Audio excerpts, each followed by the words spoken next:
नमस्कार, आप देख रहे हैं देश का सबसे भरोसेमंद news channel India news UP UK. मैं हूं आपके साथ में ऋतु तोमर। नई सरकार बनने के बाद उत्तराखंड विधानसभा का पहला सत्र आज से शुरू हो गया है।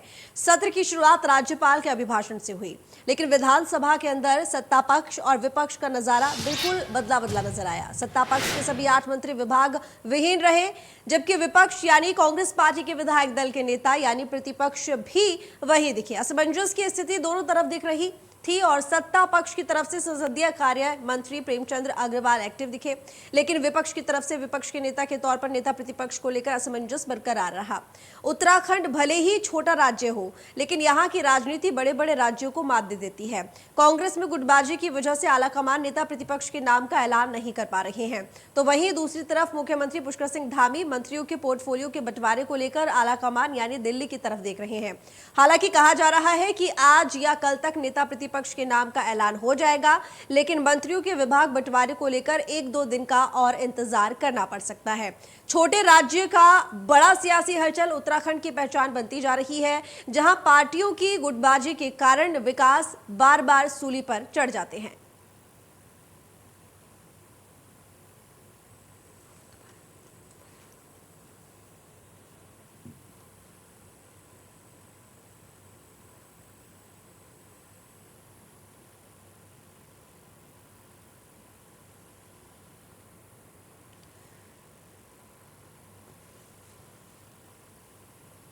तो नई सरकार बनने के बाद उत्तराखंड विधानसभा का पहला सत्र आज से शुरू हो गया। सत्र की शुरुआत राज्यपाल के अभिभाषण से हुई, लेकिन विधानसभा के अंदर सत्ता पक्ष और विपक्ष का नजारा बिल्कुल बदला बदला नजर आया। सत्ता पक्ष के सभी 8 मंत्री विभाग विभिन्न रहे और जबकि विपक्ष यानी कांग्रेस पार्टी के विधायक दल के नेता यानी प्रतिपक्ष भी वहीं दिखे। असमंजस की स्थिति दोनों तरफ दिख रही थी। सत्ता पक्ष की तरफ से संसदीय कार्य मंत्री प्रेमचंद अग्रवाल एक्टिव दिखे, लेकिन विपक्ष की तरफ से विपक्ष के नेता के तौर पर नेता प्रतिपक्ष को लेकर असमंजस बरकरार रहा। उत्तराखंड भले ही छोटा राज्य हो, लेकिन यहाँ की राजनीति बड़े बड़े राज्यों को मात दे देती है। कांग्रेस में गुटबाजी की वजह से आलाकमान नेता प्रतिपक्ष के नाम का ऐलान नहीं कर पा रहे हैं, तो वहीं दूसरी तरफ मुख्यमंत्री पुष्कर सिंह धामी मंत्रियों के पोर्टफोलियो के बंटवारे को लेकर आलाकमान की तरफ दिख रहे हैं। हालांकि कहा जा रहा है कि आज या कल तक नेता प्रतिपक्ष के नाम का ऐलान हो जाएगा, लेकिन मंत्रियों के विभाग बंटवारे को लेकर 1-2 दिन का और इंतजार करना पड़ सकता है। छोटे राज्य का बड़ा सियासी हलचल उत्तराखंड की पहचान बनती जा रही है, जहां पार्टियों की गुटबाजी के कारण विकास बार बार सूली पर चढ़ जाता है। तो बता दें आपको, धामी सरकार का विधानसभा का पहले सत्र का आगाज हो चुका है और 5 विधानसभा के पहले सत्र का आगाज और आज पहला दिन इस सत्र का, जिसमें कई ऐसी तस्वीरें सामने आई जिसने सभी को असमंजस में डाल दिया है। वहीं अगर सरकार की बात करें तो अभी जितने भी मंत्री हैं सभी को पोर्टफोलियो यानी कि कौन सा विभाग किसे दिया जाएगा इस बात का ऐलान नहीं हुआ है। अगर बात करें विपक्ष की, तो विपक्ष की तरफ से भी नेता प्रतिपक्ष कौन होगा इसके बारे में अभी ऐलान नहीं किया गया है। तो इसी के साथ चर्चा के लिए हमारे साथ नवीन ठाकुर प्रदेश प्रवक्ता बीजेपी से जुड़े हुए हैं। नवीन जी, आपका स्वागत है इंडिया न्यूज पर। और डॉक्टर प्रतिमा सिंह प्रदेश प्रवक्ता कांग्रेस से हैं, हमारे साथ जुड़ी हुई हैं। प्रतिमा जी, आपका भी स्वागत है इंडिया न्यूज पर। नवीन जी, सबसे पहले मैं आपके पास आऊंगी। देखिए, आज सत्र का पहला दिन, सत्र का आगाज हुआ विधानसभा में और यहाँ पर एक चीज़ देखी गई और वो ये कि जब इस सत्र की शुरुआत हुई, अगर सरकार की बात करें तो वहाँ पर ये देखा गया कि अभी जो मंत्री हैं उनके पास विभाग नहीं है, पोर्टफोलियो नहीं है। हालांकि इसको लेकर ये कहा जा रहा है कि जल्दी ही ये ऐलान कर दिया जाएगा कि किसे कौन सा विभाग दिया जाएगा। विपक्ष की बात करें तो वहाँ पर भी अभी कुछ तय नहीं है। आखिर इतना वक्त लग क्यों रहा है नवीन जी? देखिए ऋतु जी, सत्र का आयोजन होना जरूरी था, क्योंकि जब तक लेखानुदान पास नहीं होगा तो खर्चे किस प्रकार चलेंगे, सरकार किस प्रकार चलेगी। रही पोर्टफोलियो की बात, तो 1-2 दिन में सत्र समाप्ति के तुरंत बाद जो है सारा उस पर होमवर्क हो चुका है और तुरंत सभी मंत्रियों को उनके विभाग पोर्टफोलियो दे दी जाएंगे। तो निश्चित तौर पर काम सरकार ने शुरू कर दिया। मुख्यमंत्री जी ने काम किया, आपने देखा, हमने विधानसभा का अध्यक्ष चुना, उन्होंने अपना काम किया। तो हम लगातार जो है काम कर रहे हैं। पिछली रात जो है मुख्यमंत्री आवास पे सभी विधायकों के साथ जो है बैठक हुई और सारे काम को जो सुचारू रूप से सरकार कर रही है। 1-2 दिन के अंदर अंदर पोर्टफोलियो भी चुन लिए जाएंगे और सभी मंत्री अपने अपने विभागों का काम शुरू कर देंगे। लेकिन देखिए, सत्र बिना मंत्रियों के कैसे चलेगा? विभाग अगर किसी के पास नहीं है तो फिर किस तरीके से ये सत्र पूरा होगा नवीन जी? नहीं, देखिए, सत्र में अगर मंत्रियों से कोई सवाल तब तो मंत्री की जरूरत है। काम तो पूरा है। संसदीय कार्य मंत्री प्रेमचंद अग्रवाल जी, आपने देखा आज किस प्रकार जो उन्होंने सक्रियता सारे कामकाज निपटाए। हमने विधानसभा अध्यक्ष चुनी, रितु खंडूरी जी वहां थी। लेकिन मंत्रियों से सवाल पूछने के लिए अगर कोई विभाग का सवाल हो तो नेता प्रतिपक्ष ही वहां पर नहीं है। तो इस वक्त जो है, इसलिए नेता प्रतिपक्ष होना जरूरी था, जो कि जो है संवैधानिक भी था। लेकिन शायद कांग्रेस की क्या अंदरूनी दिक्कत रही, नहीं चुन पाए। और रही बात पोर्टफोलियो की, बहुत बार जो है पोर्टफोलियो बहुत सारे राज्यों के उदाहरण दे सकता हूँ मैं। सरकार चुनने के 10-10, 15-15 दिन बाद तक जो है पोर्टफोलियो बनते हैं, लेकिन सारे विभाग जब तक मंत्रियों के पास नहीं आते, मुख्यमंत्री के पास होते हैं, काम सब विभागों का सुचारू चल रहा है। लेकिन जो जरूरी था, लेखानुदान जो है पास होना जरूरी था, और वो आज इसलिए जो है सत्र का वो गवर्नर महामहिम का जो अभिभाषण हुआ, सारा काम सुचारू चला। लेकिन जो कमी विपक्ष के रूप में नेता प्रतिपक्ष की थी, जनता जो चाह रही थी, जनता ने जो विपक्ष की जिम्मेवारी कांग्रेस से सौंपी थी, वो नहीं पूरी हो पाई, उसमें वो नहीं दिखे। ठीक है, चलिए प्रतिमा जी, देखिए विपक्ष के पास तो नेता प्रतिपक्ष ही मौजूद नहीं है विधानसभा में। देखिए, पहली बात तो ये मुझे लगता है कि थोड़ा संसदीय कार्य प्रणाली का थोड़ा सा ज्ञान अगर होता ठाकुर साहब को, तो इस तरीके की बातें नहीं करते। देखिए जब सदन, कितना बौखलाते हैं आप, सुनते नहीं है बात। अभी एक साथ बोला नहीं, बौखलाते जब सत्र, देखिए कई राज्यों का आपने कहा, आप उदाहरण दे सकते हैं, तो उन राज्यों में सत्र शुरू नहीं होता।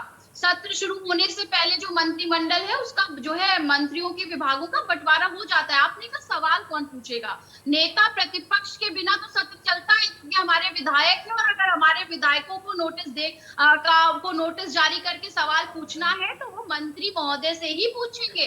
लेकिन आपने तो अभी तक विभाग ही नहीं किए। विभाग के लिए ऐसा क्या हो गया? हारे हुए व्यक्ति को आपने मुख्यमंत्री बना दिया गुटबाजी के चक्कर में।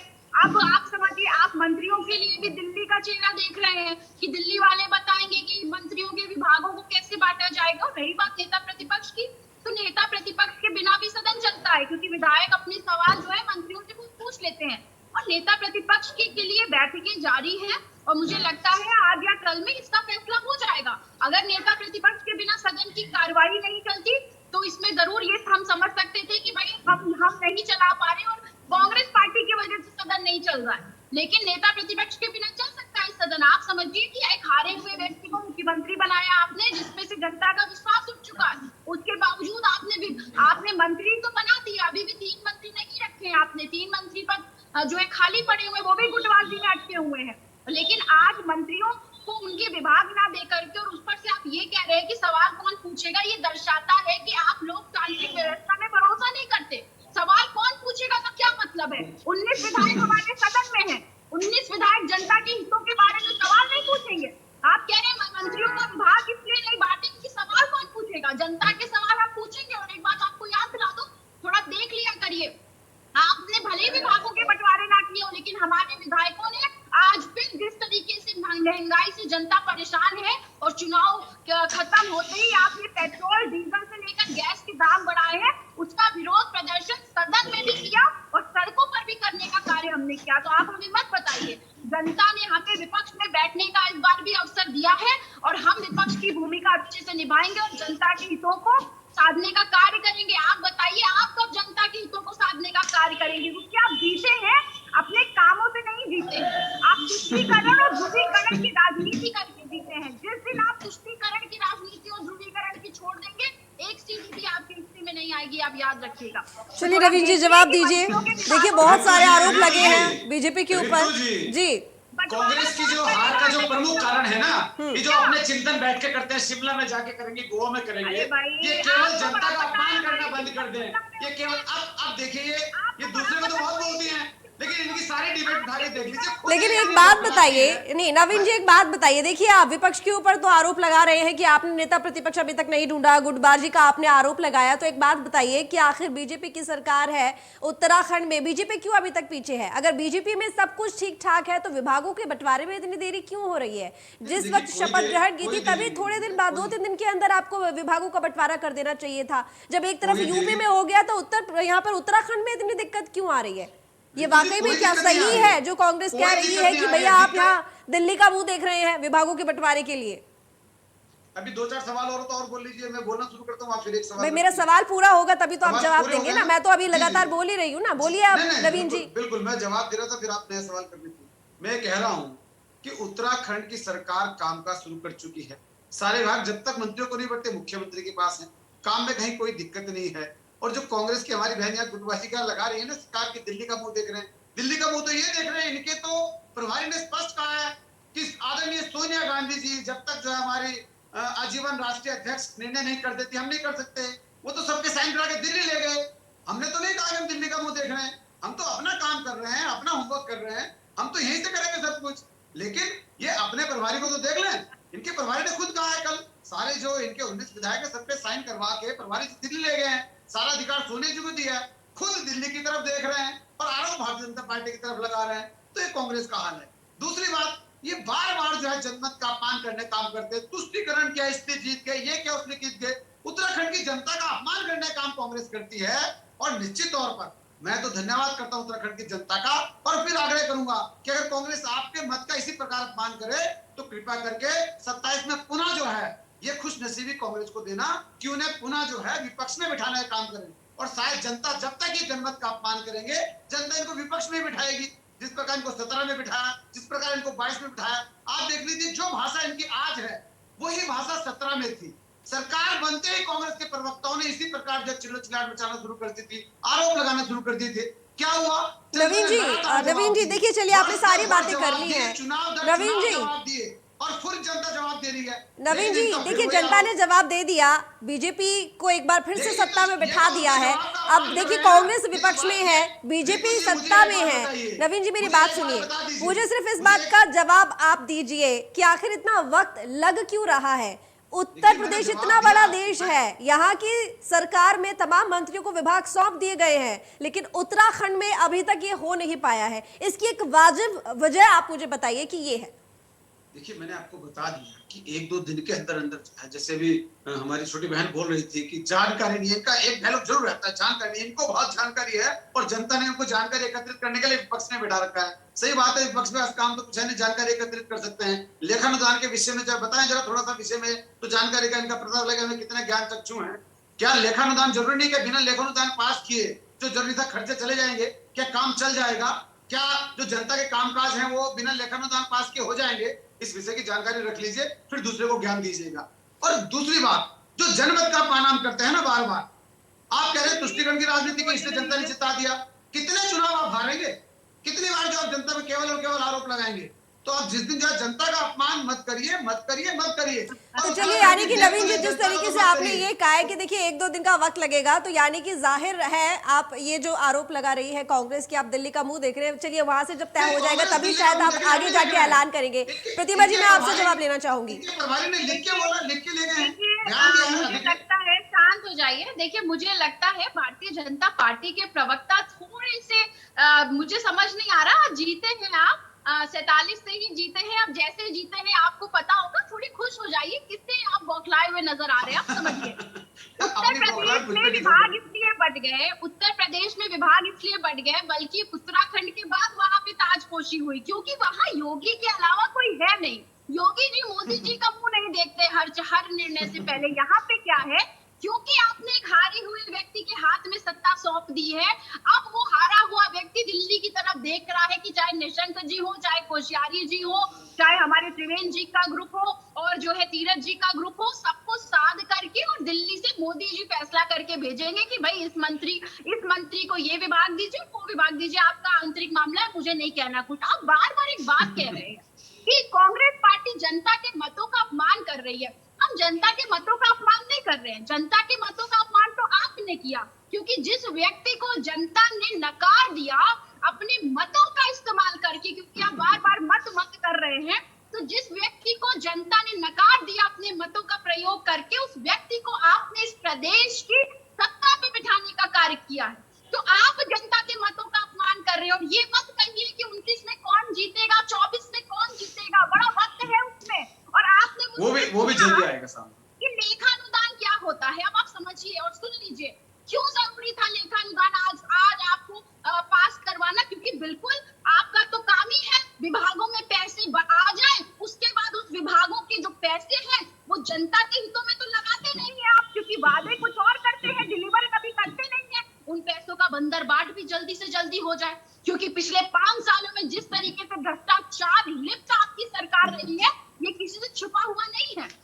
इस बार आपने लोकायुक्त का जिक्र तक नहीं किया अपने दृष्टि पत्र में, अपने संकल्प पत्र में। किया या नहीं किया? नहीं किया, क्योंकि 5 सालों से आप लोकायुक्त चिल्ला रहे थे, लेके नहीं आए उसको, क्योंकि आप भ्रष्टाचार में लिप्त हो चुके हैं। तो इसीलिए लोकानुदान पास करना आज जरूरी था। लेखानुदान मुझे मेरे ज्ञान, जिस दिन आप मेरे ज्ञान के आसपास भी आ जाएंगे, मुझे लगता है बड़ी हंसी से और बड़ी मुस्कुराते हुए हर बात के जवाब दे देंगे। आज सत्ता में बैठे हैं लेकिन बौखलाए हुए लग रहे हैं ठाकुर साहब, ये याद रखिएगा। प्रतिमा जी देखिए, तमाम बातें एक तरफ है, लेकिन देखिए जरा आप सोचिए, आप ये जो आरोप लगा रही हैं कि देखिए आपने अभी तक मंत्रियों को, विभागों का बंटवारा नहीं किया। देखिए यहाँ पर तो इतने सारे मंत्री हैं, लेकिन आपकी तरफ तो मात्र एक नेता प्रतिपक्षी चुनना है ना। आपको इतना वक्त किस लिए लग रहा है? आप किसका मुंह देख रहे हैं? रितु जी, बिल्कुल आपने एकदम वाजिब सवाल किया है। मैं आपको बिल्कुल स्पष्ट रूप से बताऊंगी, बात सिर्फ नेता प्रतिपक्ष चुनने की नहीं, बात ये है कि एक मजबूत नेता प्रतिपक्ष जो कि सबकी सर्वसम्मति से चुना जाए, जिसकी वजह से 5 सालों तक प्रदेश की राजनीति में किसी भी तरीके की अस्थिरता कांग्रेस पार्टी की वजह से ना उत्पन्न हो। और आपको देखिएगा जिस तरीके से इन्होंने इतना वक्त लिया, उसके बाद भी पुष्कर सिंह धामी जो चुनाव हार चुके थे उनको मुख्यमंत्री बनाया। आप 6 महीने का और इंतजार करिए, 6 महीने में कितने मुख्यमंत्री बदले जाएंगे ये आपके समक्ष होगा। त्रिवेंद्र सिंह रावत जी को जब इन्होंने मुख्यमंत्री बनाया, उसके बाद आनंद फानन में उनको बजट सत्र से बुला करके उनका इस्तीफा लिया, जल्दबाजी में TSR 2 को मुख्यमंत्री बना दिया। उसके बाद क्या परिणाम हुआ आपने देखा। इस प्रदेश पे जहां पे 66,000 जो है करोड़ रुपया उसका जो है आप समझिए डेट है हमारे ऊपर। इस आज उत्तराखंड के बच्चे का रोया कर्ज में डूबा हुआ है। उस प्रदेश में 3 मुख्यमंत्री थोपने का काम भारतीय जनता पार्टी ने किया, और इस बार भी यही होगा, क्योंकि बड़ी बेशर्मी से इनके नेता कह के चले जाते हैं कि हमारी सरकार है, हमारी सत्ता है, हम 10 मुख्यमंत्री बदले तो क्या फर्क पड़ता है। अरे भाई, ये जनता के खून पसीने की कमाई है, ना आपके पैसे हैं, ना राजनाथ सिंह जी के पैसे हैं, ना भाजपा के पैसे हैं, ये जनता के पैसे हैं। तो आप बिल्कुल आश्वस्त रहिए, और नेता प्रतिपक्ष का जो नाम है वो आपके समक्ष आज शाम तक नहीं तो कल तक बिल्कुल आ जाएगा। और नेता प्रतिपक्ष के बिना सदन की कार्रवाई नहीं रुकती है, ये बात आपको मैं और बता देना चाहती हूँ, क्योंकि बार जनमत का यहाँ हवाला दिया जा रहा है। जनमत की रक्षा देखिए प्रतिमा जी, मेरी बात सुनिए आप। देखिए सदन की कार्रवाई तो ना नेता प्रतिपक्ष से रुकी, ना यहाँ पर ये कह रहे हैं कि भाई मंत्री से रुकी। कार्रवाई तो किसी की वजह से नहीं रुकी। लेकिन आप एक बात बताइए, ये 1-2 दिन का जो वक्त है, ये तो बीजेपी भी मांग रही है, कांग्रेस भी मांग रही है, लेकिन इतना लंबा वक्त एक नेता का चुनाव नहीं हो पा रहा, इसकी वजह क्या है? असल क्या गुटबाजी है कांग्रेस के अंदर, दावेदारी? जी, मैंने आपकी बात सुन लिया, अब आप समझिए, विभागों के बंटवारे की वजह से सदन रुका नहीं है, लेकिन कार्य प्रणाली पे फर्क पड़ता जरूर है। मैं एक विधायक हूँ, अगर मेरा अपनी क्षेत्र की जो है एजुकेशन से रिलेटेड, क्षेत्र के स्कूलों से संबंधित या कॉलेजेस से संबंधित कोई प्रश्न है, वो मैं किससे पूछने का कार्य करूँ? क्योंकि अभी इन्होंने कहा कि प्रश्न पूछने वाला कोई नहीं है, तो शायद आपकी आंखों पर इस तरीके से लोकतंत्र को आपने खत्म करने का कार्य साध रखा है कि आपको विपक्ष नजर नहीं आ रहा। और जिस प्रदेश में जो है सत्ता पक्ष को विपक्ष नजर नहीं आता, मुझे लगता है कि वो सत्ता पक्ष बहुत ही जल्द जो है अपने अहंकार का जो भुगतान है वो भुगतने वाला है।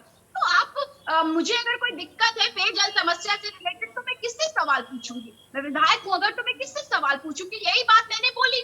लेकिन नेता प्रतिपक्ष से आपको कोई सवाल नहीं पूछने कि आपको नेता प्रतिपक्ष का नाम जानना है। हमारे सारे विधायक सदन में उपस्थित थे, और मुझे लगता है कि आप कल दोपहर तक का, सुबह तक का इंतजार करिए। नेता प्रतिपक्षों के आप जो है भारतीय जनता पार्टी कब विभागों का बंटवारा करेगी, क्योंकि सदन तो खत्म हो जाएगा 2 दिनों में, तो जनता के हितों के मुद्दे कहाँ उठेंगे उसके बाद? चलिए ठीक, नवीन जी जवाब दीजिए। देखिए रितु जी, ये बात कर रही थी, पहले तो इनके एक बात का जवाब दे दूं कि ये इन्होंने जो लेखानुदान पास कराया, इनकी आदत है किस प्रकार जो घोटाले की जाए, किस प्रकार घपले किए जाएं, ये शायद अपना अनुभव बता रही थी। इस उत्तराखंड की देवतुल्य जनता ने देखा था कि इनके मुख्यमंत्री ने कहा था आंखें फेर लूंगा, टीवी चैनल पर आया था, 25-25 लाख रुपए देती थी, आंखें फेर लूंगा, और जनता ने सबक सिखाया। अब अभी देखिए, अब ये बौखला गई, अभी तक तो ये बौखलाती खुद ही आरोप दूसरे पर लगाती है।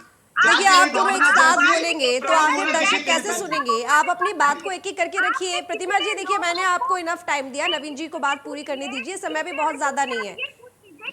नवीन जी जल्दी बात पूरी कीजिए, अपनी जल्दी पूरी बात कीजिए।